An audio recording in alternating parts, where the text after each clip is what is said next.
అందరికీ నమస్తే. Welcome to R Telugu. ఈరోజు మన టాపిక్ వచ్చేసి ఆర్జీవి రామ్ గోపాల్ వర్మ. అయితే ఆయనకు ప్రకాశం పోలీసులు ఇప్పటికే నోటీసులు ఇచ్చారు. ఆయన పరారీలో ఉన్నట్టు మనకు తెలుస్తుంది.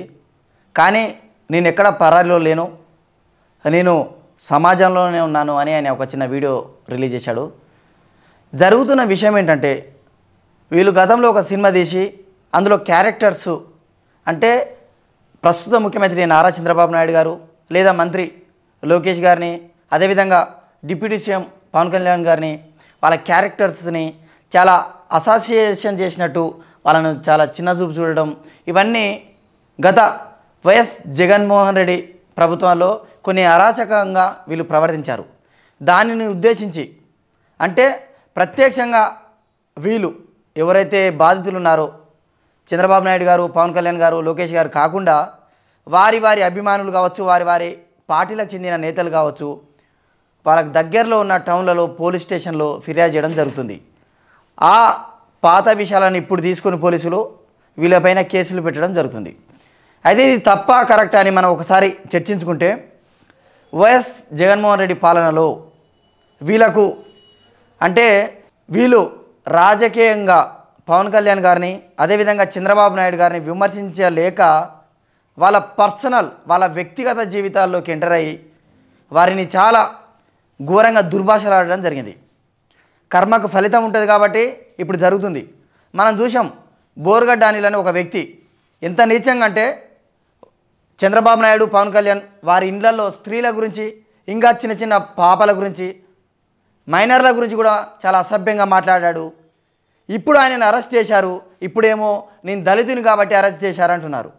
ఆ రోజు నీ ఇష్టం వచ్చినట్టు మాట్లాడినప్పుడు నేను దళితును అని నీకు గుర్తు రాలేదా? ఇప్పుడు వాళ్ళ వైఫ్ కూడా కెమెరా ముందుకు వచ్చి మా ఆయన అరెస్ట్ చేశారు అక్రమంగా అంటుంది.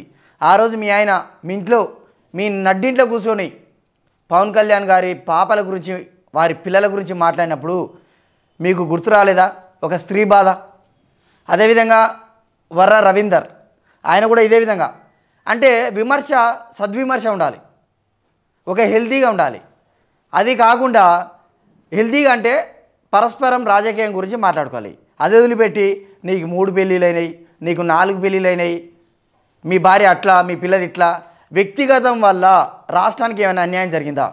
రాష్ట్రానికి వచ్చే పెట్టుబడులు, రాష్ట్రానికి జరగని అభివృద్ధి, వీటి గురించి ఏమైనా మాట్లాడాలి. కానీ ఇలా వ్యక్తిగతంగా కక్ష పట్టినప్పుడు ఏ ప్రభుత్వం సుదీర్ఘంగా కొనసాగదు. చీకటి 5 సంవత్సరాలు, ఇప్పుడు వెలుతురు వచ్చింది. చంద్రబాబు నాయుడుకి ఇప్పుడు వెలుతురు వచ్చింది. ఇప్పుడు మిమ్మల్ని ఫుట్బాల్ ఆడడం ఖాయం. కాబట్టి దయచేసి పార్టీలు ఏవైనా సరే, అటు ఏపీ ఇటు తెలంగాణ ఎవరైనా సరే, మీది ఏది సుదీర్ఘంగా ఉండదు. ఎందుకంటే మీది ఒక గవర్నమెంట్ జాబ్ కాదు. మీకు ప్రజలు ఇచ్చిన తీర్పు ఈరోజు ఉంటే రేపు ఉండకపోవచ్చు. కాబట్టి మీ నోటి దురుసు తగ్గించుకొని కొంచెం రాజకీయ విమర్శ మాత్రమే చేసి వ్యక్తిగత విషయాల జోలికి వెళ్ళకుంటే ఈరోజు ఈ పరిస్థితి రాదు. ఆర్జీవి అనే వ్యక్తి చాలామంది అంటే ఇండస్ట్రీకి వెళ్ళాలనుకునే చాలామంది ఆర్టిస్టులకు, కొత్త డైరెక్టర్లకు ఒక ఇన్స్పిరేషన్. ఈరోజు ఆయన నా పైన 3rd డిగ్రీ ప్రయోగించే అవకాశం ఉంది అని ఆయన ట్వీట్ చేస్తున్నాడు. అంటే ఆ పరిస్థితి ఎందుకు తీసుకొచ్చుకున్నావు అంటే నీ నోటి దూల వల్లనే. ఇదే అంటే మనం మాట్లాడుకుంటే ఒక కొడాలని, ఒక వల్లభనేని వంశీ, ఇదే విధంగా బోర్గడ్డ అనిల్ కుమార్ యాదవ్, వీళ్ళందరూ చంద్రబాబు నాయుడిని ఎదుర్కోలేక వాళ్ళ శ్రీమతి గురించి ఏకంగా అసెంబ్లీలో మాట్లాడడం జరిగింది. ఇది కరెక్ట్ కాదు కదా. ఈరోజు మీరు అండర్ గ్రౌండ్ అంటే మీరు దాచుకోవాల్సిన అవసరం వచ్చింది. ఎందుకంటే ఎప్పుడు కూడా మనదే ఉండదు ప్రభుత్వం, మనం మారుతుంటాం. అవసరమైన విమర్శ చేయాలి, రాజకీయ విమర్శ చేయాలి తప్ప ఇలాంటి పర్సనల్ విషయాలు చేస్తే ఈరోజు బోర్గడ్డ అనిల్, వర్ర రవీందర్, అదేవిధంగా కంచర్ల హరికృష్ణారెడ్డి, అదేవిధంగా ఇప్పుడు ఆర్జీవి ఒక సెన్సేషనల్ డైరెక్టర్, అమితాబ్ బచ్చన్ తోటి సినిమా చేసిన ఆర్జీవి ఈరోజు అండర్ గ్రౌండ్కి వెళ్ళాల్సి వచ్చింది. ఎందుకంటే కర్మ ఫలితం. నీ ఇష్టం వచ్చినట్టు వ్యక్తిగతంగా మాట్లాడడం, పవన్ కళ్యాణ్ని పదే దూషించడం, ఒక స్టార్ ఇమేజ్ ఉన్న పవన్ కళ్యాణ్ గారిని మీరు ఇష్టం వచ్చినట్టు మాట్లాడడం, కామెడీ క్యారెక్టర్స్ తోటి ఆయన వ్యక్తిత్వాన్ని కించపరిచే విధంగా మీరు ఒక సినిమాలు చేయడం, ఇది ఏమైంది? ఆ రోజు నీ గురించి ఆయన ఆలోచించలే, కేవలం రాష్ట్రం గురించి ఆలోచించాడు.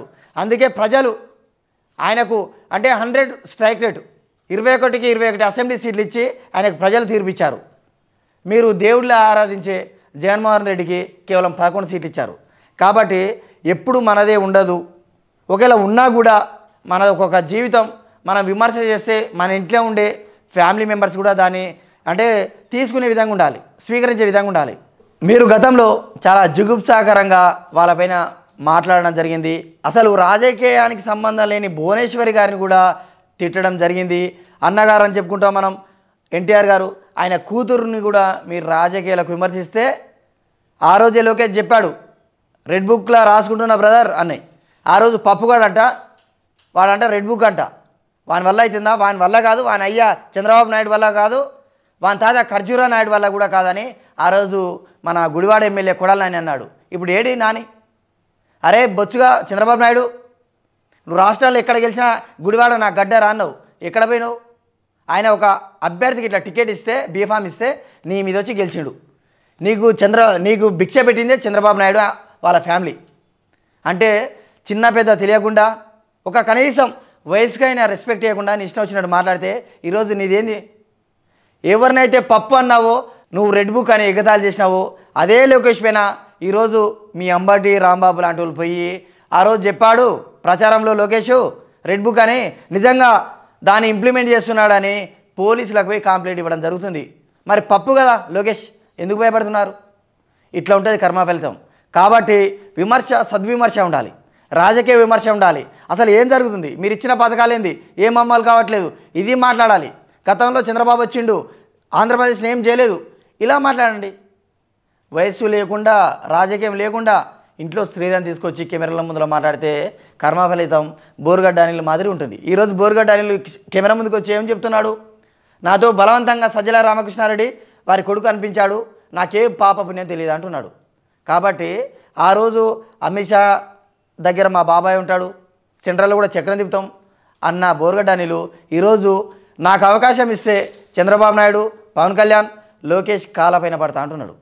కాబట్టి దయచేసి ఏ రాజకీయ నాయకులకైనా, వాళ్ళని నమ్ముకున్న నేతలకు, చిన్న చిన్న కార్యకర్తలకైనా మీ ఒళ్ళు దగ్గర పెట్టుకొని మాట్లాడాలి. బోరుగడ్డ అనిల్ లాంటి వాళ్ళనేమో ఒకప్పుడు శాటిలైట్ కూడా కవర్ చేస్తుండే, అలాంటి వాళ్ళనే ఈరోజు 3rd డిగ్రీ ప్రయోగిస్తే తనని కాపాడే దిక్కే లేదు. కాబట్టి నార్మల్ కార్యకర్తలు, మీరు 2 తెలుగు రాష్ట్రాలకు చెప్తున్నా, నార్మల్ కార్యకర్తలు ఎవరో ఎమ్మెల్యే వస్తారు, మన తరపున ఒక నాయకుడు వస్తాడు, మనకేం కాదులే అని నోరు జారితే చూశారుగా ప్రతిఫలం ఎలా ఉంటుందో. విమర్శ మంచిగా చేయాలి తప్ప అడ్డగోలుగా ఏకవచనంతో మాట్లాడితే రాజకీయ నాయకులు అందరూ బాగుంటారు, కార్యకర్తలారా మీ పైన 3rd డిగ్రీ ప్రయోగించే అవకాశాలు ఉంటాయి. కాబట్టి కొంచెం ఒళ్ళు దగ్గర పెట్టుకొని మాట్లాడాలని ఆశిస్తున్నాను. Thanks for watching R Telugu.